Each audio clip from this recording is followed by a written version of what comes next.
In this video, I'm going to swap out my forward controls for some beautiful TC Brothers or Bros mid controls. More than enough anti-seize on there because that's just what I do. Well, I got the exhaust back on. That was way more work than I was anticipating. I think I made a good decision. So you might be asking, why am I switching my forward controls for some mid controls? Since forward controls seem to be the thing to do on most bikes, well, I guess I'm not like most bikers. But here's my experience with these forward controls in particular. I'm not speaking on many other bikes, but the only reason why I ran these forward controls is because it's what came with the bike. I didn't want to spend money at the time. I really just wanted to assemble it and get it on the road and driving. Now, I will say that forward controls are a nice, comfortable way to ride on the highway or long distance since they allow you to stretch your legs and kind of relax a little bit. But I found the action or the movement on these forward controls didn't seem to work that well, at least not to what I would like. I want it to be a little bit tighter. The gear shifter is a little bit sloppy, and several years back when I was, when it wasn't in storage, it didn't shift properly. It would, I would have to exaggerate the movement to be able to actually get it into gear, and I really didn't like that. I like a quick movement, boom, done, and you've shifted. Now, honestly, it could just be a simple adjustment, in or out, or just changing the angle of something. I don't know. I didn't want to figure it out. In the end, it just wasn't something that I wanted. I didn't really like the feeling of the way it braked and shifted, and I thought, I'm going to change them. I think it's just because I've had so many bikes over the years, and they've always been pretty much mid control. And I guess I'm just comfortable with that. I like the fact that I can squeeze the bike and tighten up on it if I'm deciding to, do a little hooning around or something like that in town, and it just feels more comfortable. All right, so let's just get to it and get lost in this.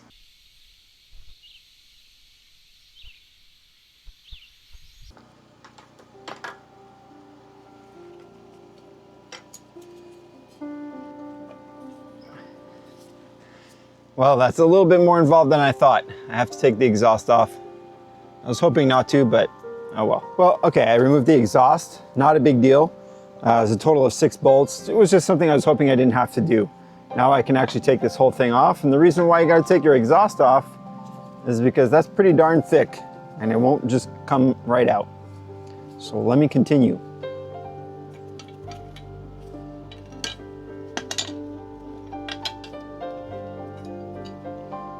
Just in case you're wondering, I did print out the instructions and I browsed them. I'm also referencing them as I'm going along just to make sure everything is okay. So now I'm going to get ready to install some of the parts on this side. Took the cover off here. All you need basically is this metal piece here, which bridges that. Then you need this part right here, which is your lever for your brake.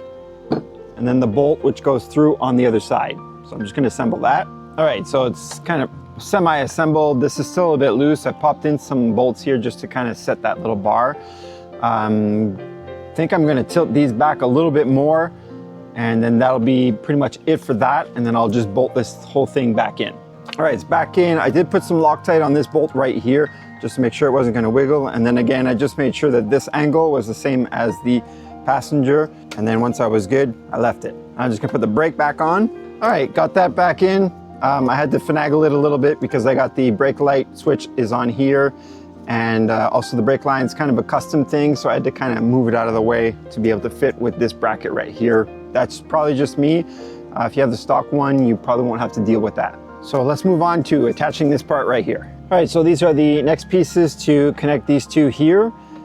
Basically, this is just it's kind of like a bolt, but it's not quite. I think it's like a set screw, or just a really long set screw. And it has the hex head on here. I'm putting the hex head out towards this thing, so that way if I need to, I can put a hex driver in there and then just readjust it if I need to. Right now, I'm just going to assemble it really loose. And then pop that in here.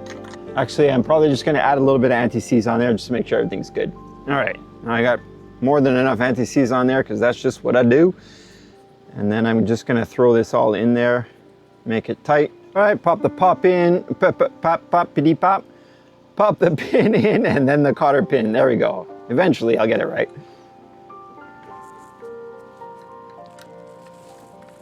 Actually, I just realized that it's probably gonna be better if I put the exhaust on because this is gonna block it and make it hard for me to get this back on the bolt, basically. All right, let me do that.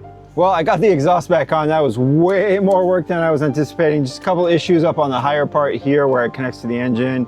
Something to do with the bolts, I don't know what, but anyways, I got it in there.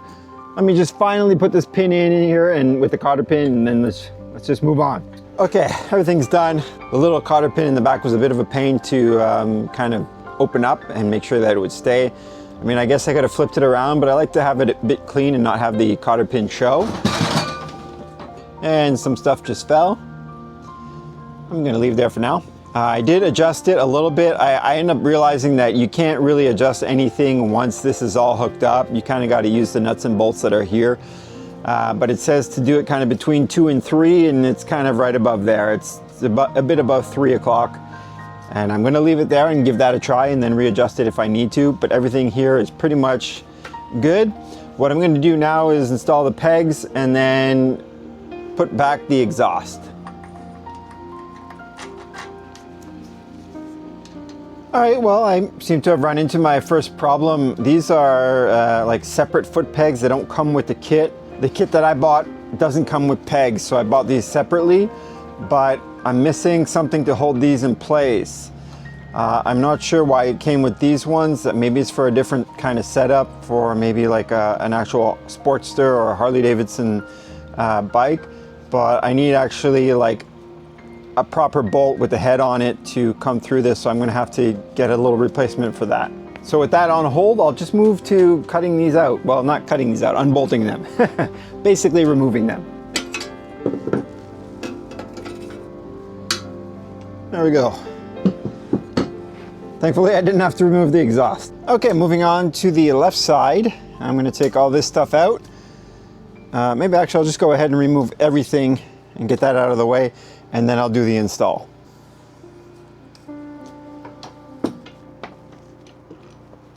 And this side came out a whole lot easier. All right, so now that I got that all cleared out, got to put the pegs on and the lever on there. It's pretty simple. This is basically one part. The next part to hold in the foot peg, and then the actual swivel point for the foot peg. Put some Loctite. Seem to be losing my voice. Let's put some Loctite and get that on there. All right, I'm gonna pop this on. It actually only goes one way, so I'm just gonna do that, and I'm gonna test to see, if I have, hello, what's going on here? Okay, there. To see if I have this at the right angle, which I'm pretty close. There we go, I'm happy with that. Just make sure this is on tight. Actually, let me just put some thread locker. There we go, it's not going anywhere. All right, let's put on the lever, and then I just gotta figure out where I want this. Actually, let me put that in there. Get that out of the way. All right, that's good. And I kind of want to see where this is going to land. I also need to set this in a little bit further. Yeah, I think I'm pretty much going to keep it right about there. The bottom part is almost level with the ground, and that leaves like roughly enough good space. I just got to shove that on there a little bit more. So on this side, it's a little bit different. This part actually fits right in there. It does screw in. It's got the same threading and all that. But what I think I'm going to do is just make them the same on both sides. Grab like a different bolt and then screw that in. But that's pretty much it there. That's what it's going to look like. They are slightly different colors though. Not a big deal. I'm not going to complain. I'm actually still really, really happy with these. Not too bad to install, but the other side was a little bit more difficult. The right side. All right, I got to do a cleanup. All right, finally got the bolt to attach the peg basically to the lever. So hopefully this will work. I don't see why it wouldn't. It fits. I did do a little bit of a test just to make sure I could get the bolts and stuff in there. And basically it just fits right in. Whoops.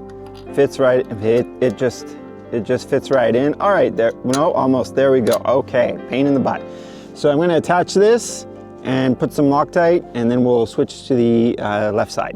Well, that's what it's supposed to look like, but it's not supposed to be loose. The bolt is a little bit long, so I'm just going to trim it and then, get it back on there. All right, so I got to installing this really the same as the other side. The only issue I had was a bit of trouble trying to put the bolt through because this is threaded, so it can't just slide in. I did kind of just move it around a little bit to try and get the screw in and then be able to get the tool back in there. and that's it. Basically worked fine. Well, that was it for the install. I'm actually pretty happy.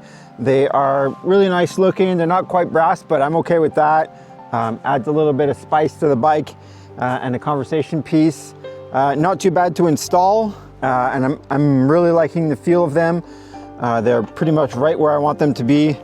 And even the shifting so far, just from my little tests, has been pretty good. So I think the next step really is just to go for a full long ride and get the experience and see how that works out on these. Like I said, so far it feels good, and I'm pretty sure it will for the ride.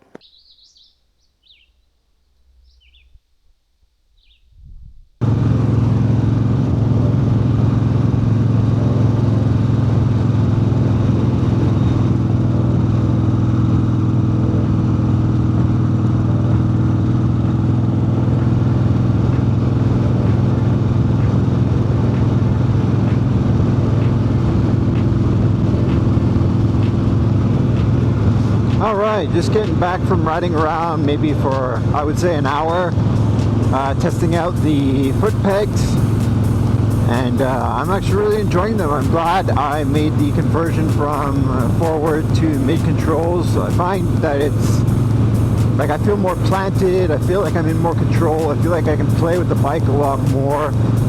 I mean, maybe it's just because it makes it sportier, maybe because it's a Sportster, I don't know. Call it whatever you want, but I certainly am enjoying it, and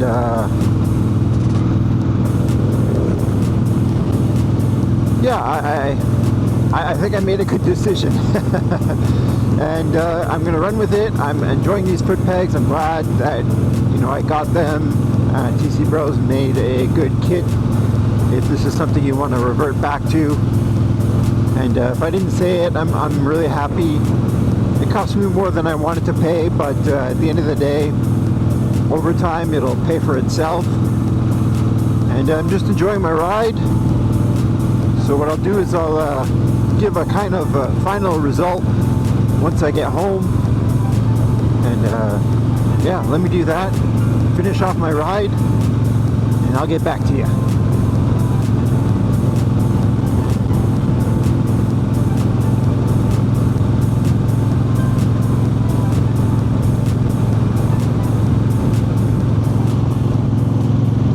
Well, here we are, all is said and done. The installation process was relatively easy. I did have some issues with my exhaust, but honestly, it had nothing to do with the TC Bros mid-control kit. I'm honestly not exactly sure what was going on there, but I got it figured out, so it's good. Now, I've said it before, I think probably a few times, but I do enjoy these mid-controls from TC Bros. They're pretty good, I'm solid, and I'm very happy with them. And they definitely feel better than the original or the ones that came with the bike forward controls. The mid controls certainly feel tighter and more controlled than the forward controls. And it's not just like a riding position thing. I actually feel like the activating or the using of the levers and stuff like that feels a lot better than the forward controls. If you're actually contemplating this kit, I highly recommend it. I actually believe TC Bros did a really good job. Feels solid, it feels good to use it. I don't really have any complaints. Nothing seems to bind, and I didn't have to do anything special. Maybe in the kit I didn't use the right bolts or something on the actual pegs here for the control, and I got a different bolt, but I don't think that's an issue at TC Bros. I think that was just me who wanted to do something different, unless I did something wrong and I'm not really aware. Either way, still very happy with these. And well, that brings us to the end of this video. Thank you for watching and sticking it out to the end. Don't forget to subscribe and like. Let me know in the comments below your thoughts on the TC Bros mid-control kit. And while we're at it, don't forget to get lost in whatever you do.